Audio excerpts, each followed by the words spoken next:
বন্ধুরা, আজকে স্বপ্নের রান্নাঘর আমি তোমাদের সঙ্গে শেয়ার করবো পুঁই চচ্চড়ি। আলু দিয়ে পোস্ত দিয়ে পুঁই চচ্চড়ি। তো এই যেভাবে আমি পুঁইগুলো ভালোভাবে বেছে নিয়েছি, বেছে নিয়ে যেভাবে কেটে নিচ্ছি। এই যে দেখতে পাচ্ছি বন্ধুরা, পুঁইটা আমি এইভাবে কেটে নিয়েছি। পুঁইটা আমার কাটা হয়েও গেছে। আমি ভালোভাবে এখন ধুয়ে নেবো পুঁইটা, এবার পোস্তটা বাটবো। এটা ডাঁটাগুলো একটু ছোটো ছোটো করে কাটতে হবে। তো খুব সহজে, খুব তাড়াতাড়ি রান্না।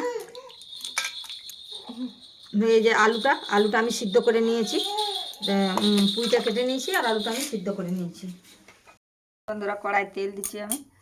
কড়া গরম হয়ে গেছে, তেল দিয়ে নিয়েছি। দেখতে পাচ্ছি বন্ধুরা, কড়ার তেল গরম হয়ে গেছে। এখন আমি ওতে একটু নুন দিয়ে দেবো, আর দিয়ে দেবো আমি একটু 5 ফোড়ন আর গোটা শুকনো লঙ্কা দিয়ে এগুলো ভাজা হয়ে গেলে এখন আমি দিয়ে দেবো পেঁয়াজ কুচি।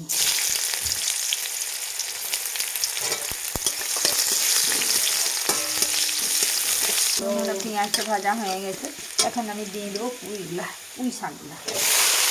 আর আলুটা যেহেতু আমি সিদ্ধ করে রেখেছি, সেই জন্য আলুটা আমি একটু পরে দেবো।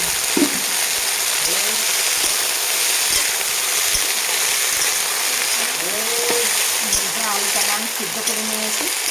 পুঁইটা একটু ভাজা ভাজা হয়ে গেলে তারপর আমি আলুটা দেবো। তখন আমি একটু ঢাকা দেবো।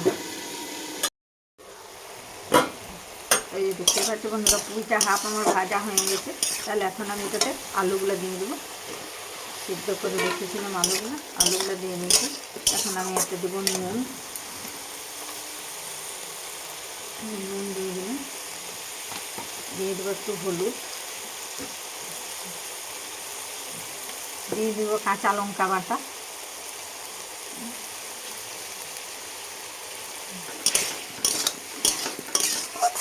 ভালোভাবে এটা নাড়াচাড়া করে নিই। এটাকে আমি আবার ঢাকা দেবো। এবার দেখি, একটু নাড়াচাড়া করে দেখি।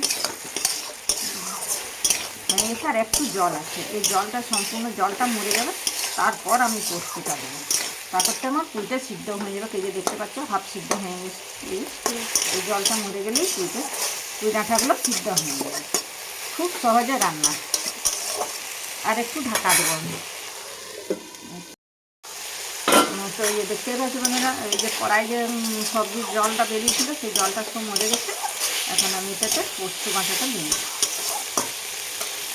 এই যে পোস্ত, এটা সবটা দিয়ে দেবো। আমি একটু ভালোভাবে নাড়াচাড়া করে নিই।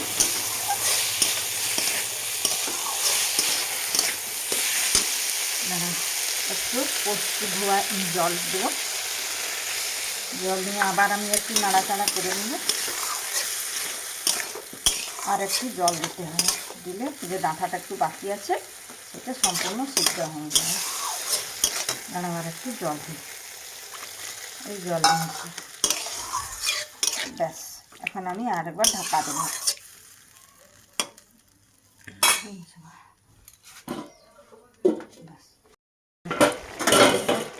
এই যে দেখতেই পাচ্ছ বন্ধুরা, আমার পুঁইটা সিদ্ধ হয়ে গেছে, ডাঁটাগুলো সব সিদ্ধ হয়ে গেছে। মানে পুঁই পোস্ত রেডি। আর উপর থেকে আমি একটু সরষের তেল দিয়ে দেবো।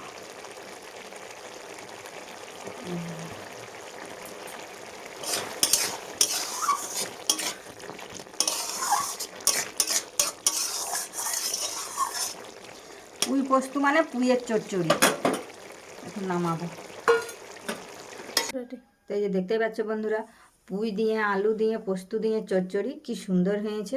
চাইলে তোমরাও বাড়িতে এভাবে করে খাবে, দেখবে খুব সুন্দর সহজেই রান্না। আর যদি আমার রান্নাটা ভালো লেগে থাকে, তাহলে মনে করে একটা লাইক, একটা সাবস্ক্রাইব করে দেবে।